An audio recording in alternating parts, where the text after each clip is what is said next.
तेरी सदा है, मेरी आंखों में तेरा पता है। जय श्री राम सभी दोस्तों को, आप सभी को हैप्पी होली। आज की जो कहानी अपन शुरू करेंगे वो कहानी बहुत बेहतरीन, काफ़ी डरावनी और काफ़ी अलग होने वाली है। क्योंकि एक आदमी है, आदमी दरअसल नहीं है, मामा जी है। और मामा जी की मौत पहले ही हो जाती है, करीब रात के 11:30-12 बजे। और एक भांजी होती है जो अपनी मामा के घर के अंदर ही रहती है। उस भांजी को करीब रात के 2:30-3 बजे अपने मामा ऊपर आते हुए दिखाई देते हैं। अब पूरा मसला क्या है, पूरी प्रॉब्लम क्या थी, दरअसल एक चीज़ बताता हूँ मैं आपको। पहले मामा को वो एक बीमारी हो रखी थी जिसकी वजह से वो उठ नहीं पाते थे। दरअसल उनको पोलियो की बीमारी हो रखी थी। तो वो करीब 15-20 साल से एक ही जगह पर रहा करते थे। और वो रात के टाइम उठकर अपनी भांजी के रूम में आए थे। भांजी ने कुछ नानी का और मामा जी का कुछ ऐसा चक्र देखा जिसको देखने के बाद उसके रोंगटे खड़े हो गए। और जब सुबह हुई तो उसको पता लगा कि नानी और मामा जी दोनों मर चुके हैं। तो फिर उसने रात के अंदर किसको देखा है, अब वो तो आपको कहानी के अंदर ही पता लगेगा। उससे पहले अगर आप चैनल के ऊपर नए आए हो, चैनल को सब्सक्राइब कर देना, वीडियो को लाइक कर देना। कहानी शुरू होती है अब। एक लड़की है निधि नाम की, जो अपने मामा के घर गई हुई थी। उसके मामा गांव के अंदर आ करते हैं और मामा नानी, इनके अलावा वहाँ पर कोई भी नहीं है। और मामा को पोलियो की बीमारी है जो कि 15-20 साल से है। उनकी देख रेख सिर्फ नानी करती है। और नानी से भला और कौन कर सकता है। यानी कि एक बेटे की परवरिश अपनी माँ से ज़्यादा, उनकी देख रेख माँ से ज़्यादा कोई नहीं कर सकता, आप सभी को पता है। भगवान को टाइम नहीं था इसलिए उन्होंने माँ बना दी, ठीक है। माँ भगवान की बराबर होती है। भगवान को हर चीज़ को देखने का टाइम नहीं था तो उन्होंने माँ को दुनिया में भेज दिया, ये वाली चीज़ थी। तो फिर उसके बाद क्या होता है, अब 2-3 दिन से निधि की मम्मी भी मामा जी के घर पे आ रखी थी। अब निधि जो थी, अब मैं आपको समझाता हूँ। निधि का नीचे वाला फ्लोर जो था वहाँ पर नानी और उसके मामा जी रहा करते थे एक ही रूम के अंदर। मामा जी दरअसल बेड पर ही पड़े रहते थे, उनको उठाने की क्षमता भी नहीं होती थी, तो नानी उनको उठाया करती थी। निधि जो थी ऊपर वाले फर्स्ट फ्लोर के ऊपर रहा करती थी, एक ही कमरा था वहाँ पर। आज की रात थी और यही रात थी जो निधि को डरा कर रख देगी। दरअसल हुआ क्या था, मैं आपको एक चीज़ समझाता हूँ। निधि रात के करीब 9:30 बज रहे थे। उस टाइम पर खाना वाना खा के अपने रूम की तरफ गई थी सोने। खाना सबके साथ खाया था उसने, नानी मम्मी सबके साथ। मम्मी भी मामा जी के और नानी के रूम के अंदर ही सो रखी थी। अब करीब रात के 2:30 बज रहे थे, उस टाइम की यह बात है। निधि को ऐसा लगा कि कोई सीढ़ियों से चलता हुआ ऊपर आ रहा है। सीढ़ियाँ जो थी वो लकड़ी की बनी हुई थी, अब कोई भी उनके ऊपर पैर रखेगा तो आवाज़ आएगी। ऊपर आ रखा था। उसको लगा यार इस टाइम पर कौन हो सकता है। नानी आ नहीं सकती, अगर नानी आती तो नीचे से आवाज़ दे देती कि बेटा निधि सो गई क्या। मामा जी की इतनी क्षमता नहीं है कि वो उठ भी सके, तो मामा जी तो बिल्कुल भी नहीं हो सकते। और वो कदम धीरे धीरे ऊपर की तरफ बढ़ रहे थे, जहाँ पर निधि का रूम था वहाँ पर बढ़ रहे थे। अब जैसे धीरे धीरे कदम बढ़ रहे थे तो निधि की सांसें तेज हो रही थी कि ये कौन आ रहा है। अब वो कदम निधि के दरवाजे के बाहर आकर रुक गए। निधि ने कंबल के अंदर अपने आप को ढका, जैसे वो कंबल उसकी जान बचा लेगा। करीब 2 मिनट बाद दरवाज़ा खुलता है और सामने देखती कि एक आदमी खड़ा हुआ है जो अंदर देख रहा है निधि के रूम की तरफ, निधि के बेड की तरफ, और उसकी आंखें चमक रही है। अंदर उसने एक बल्ब जला रखा है, छोटा सा बल्ब जला रखा था निधि ने वहाँ पर बेड के पास, और वो धीरे धीरे अंदर आ रहा था।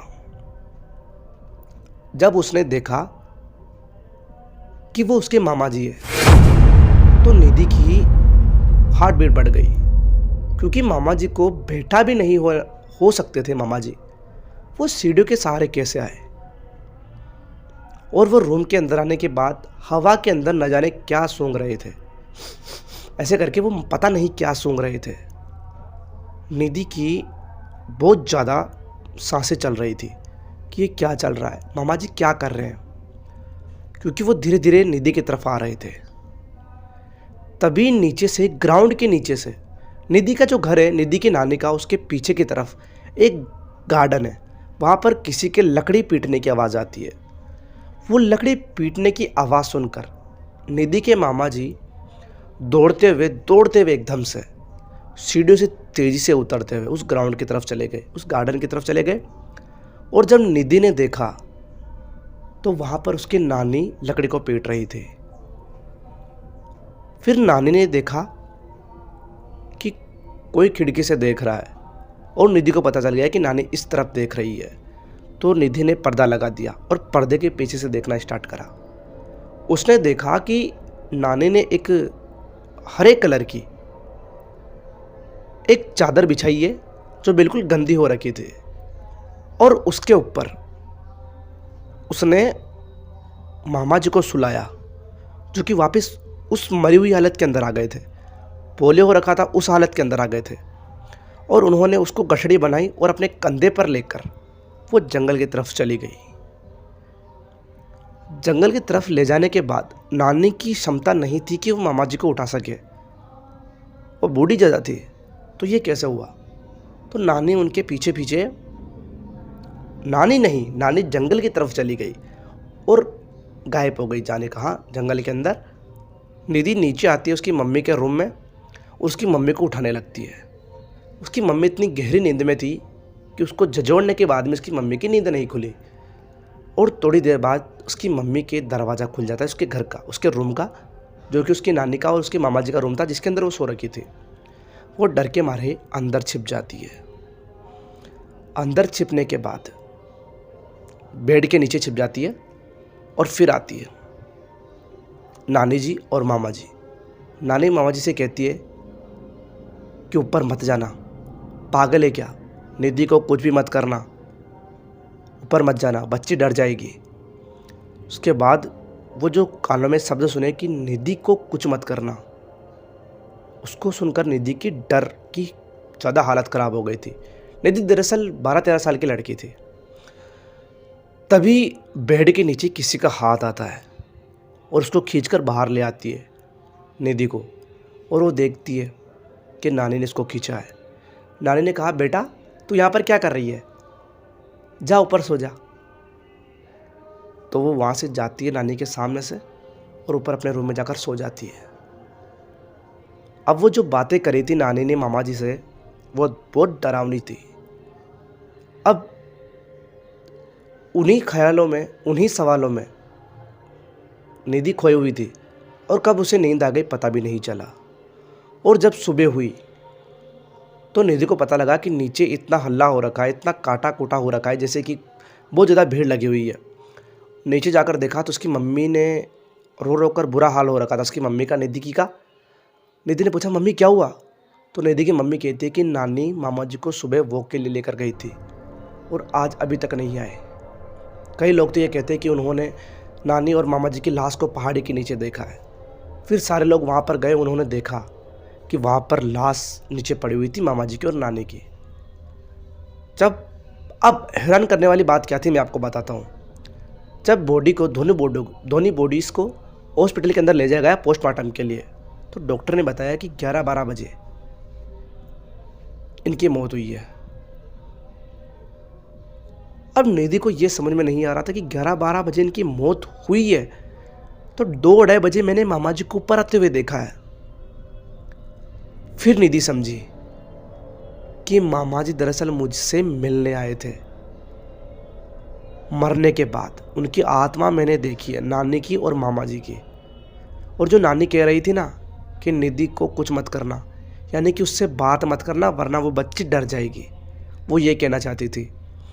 और शायद नानी ने मामा जी को मारा है, क्योंकि नानी की जो फेफड़े थे उनके अंदर इन्फेक्शन था।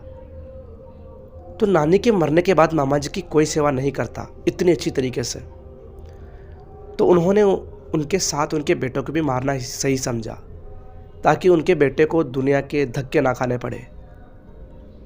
और वो किसी के ऊपर बोझ नहीं बनाना चाहती थी अपने बेटे को, इसलिए उन्होंने उनको भी, मामा जी को भी साथ के साथ ऊपर से फेंक दिया और खुद भी गिरकर मर गई।